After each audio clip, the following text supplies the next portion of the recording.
no solamente nos hizo voleibolistas, porque teníamos ese don, nos hizo personas,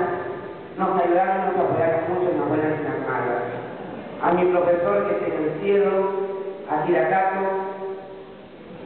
a mi entrenador de equipo, Fernando Aguayo, a mi dirigente,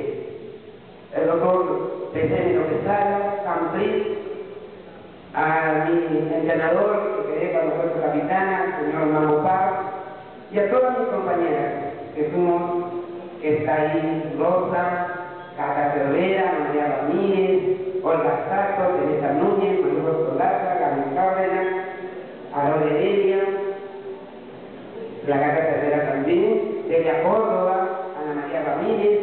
Teresa Núñez, en esta noche acá, Silvia León, y todas mis compañeras. Muchísimas gracias, que Dios me lo bendiga y cuídense mucho.